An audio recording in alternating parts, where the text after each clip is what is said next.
Christoph, no. Christoph, yes. I love you. I love my headset. It's so beautiful playing games in VR. But what I really don't like is playing online with Twitch, because I can't see the chat messages and I have to take my headset every time off. That's annoying. Well, hey guys, I got the solution for you. Last time I already showed you on how you get a Twitch chat window for Beat Saber. This time I will show you for any sort of other game. Doesn't matter if it's shooter, racing, flying, or any other sort of game. I will show you how you can set up a Twitch chat window and you don't have to take your headset off every time. So stay tuned, coming right up. So the only program we're gonna need for today is this one called OpenVRTwitchChat. What it does, it's establishes a link between your machine and your Twitch account and generates this image on your VR screen. Additionally, you can save profiles for different types of games, of course, you want to play, and set up like scaling, size, background color, and opacity. I will show you all this later on as well. So once you downloaded the file, you get the zip file, you just unzip it, and in there you get those 4 files, and you run the OpenVRTwitchChat.exe, and you will get this screen here. This screen, there's a lot of options which maybe look at first a bit overwhelming, but you will see it will be quite clear after some time you play. So at first we got on the top left our Twitch chat account and display name to fill in, and the authorization key in the middle to share a link with you for it.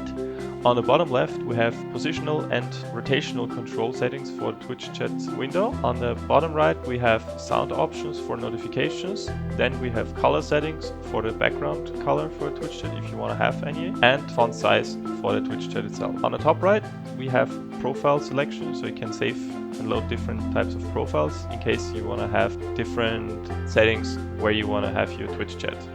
So now we have all the settings we needed to make. I jumped forward as I just wanted to spare you the time I was trying back and forth with the values. What's basically important for you to know is usually when you see it like flat and right in front of you, it's like the X value controls left and right. So if you put the slider to the left, it's going left and opposite. The Y position offset is basically moves it up and down, and the Z position away and closer to you. I also tilted the view a little bit because you're looking from above downwards. It needed to be tilted upwards a bit. As you can see, I also added a bit of a background, not too bright green color, and the alpha of the overlay. Just bear in mind this is not representative for the game itself, as it will look a bit different, so you have always to cross-check it with in-game. Here are the size values, so it's like not changing the size when I look at it or look away from it. And you can also change, of course, the alpha when you don't look at it and when you look at it. So if you want to see, when you get like, when you want it to completely disappear, just basically enter 0, then it will disappear entirely. I have like 2.5, so it's a quarter of the original value. I can also like just say 0.2, so it's a fifth of the value, and 1 is basically it's entirely visible when you look at it. So with these settings, of course.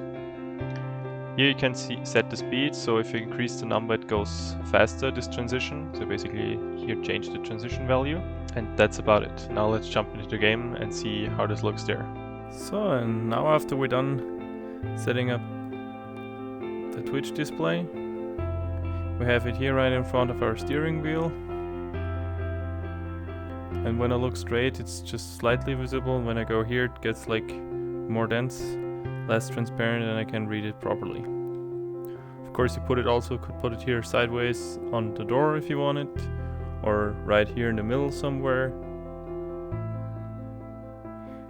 Of course you can also play with the background color and the size of it, so in case it's like difficult for you to read it, but just make sure it's not too big, otherwise it will maybe cover up your display up there, or maybe some other important viewing angle.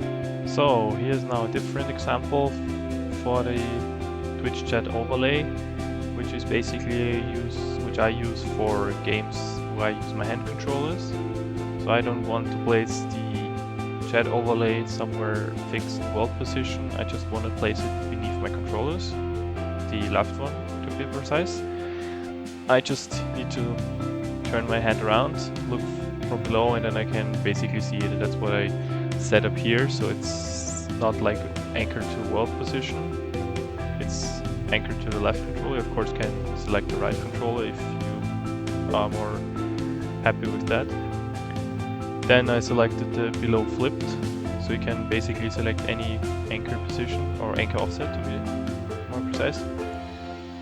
If you just put it below, then you could look directly to your controller and you can see it below. If you want to just see it when you turn the controller around, so it doesn't bother you when you just look at your hands, for instance, in Half-Life Alyx and you check your health state or still ammunition state, then you just select below flipped and then you have to turn around the hand and then you will see it. The rest again is just playing around with the values. It's a bit more tricky here, as you have to look directly at your hand controller, so you have to somewhat hold the hand controller in front of your face or your VR glasses, and then with the other hand adjust those values and see where the window is actually moving, because it's like continuously changing position because your controller moves, of course, if you move it. Therefore it's a bit more tricky to set those values up, but it's the exact same procedure as you do it, for instance, in Project Cars, where you put it into world position. It's just a changed anchor point. So, as you can see, we're now in-game in our Steam VR home. I have my hand here, and if I turn it around like this, you can see I have here my nice Twitch chat window. Here you can see just now basically some messages from launching up the program, from connecting to a Twitch chat, and of course we're currently not streaming live, so it says disconnected. And at the end, just that I loaded the program, but I can still show you that it works and it's connected as I just type in message.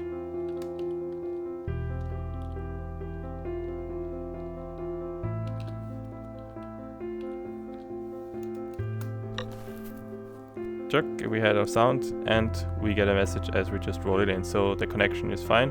And as you can see, I've just have here my hand, and as only when I turn it around it starts to appear here.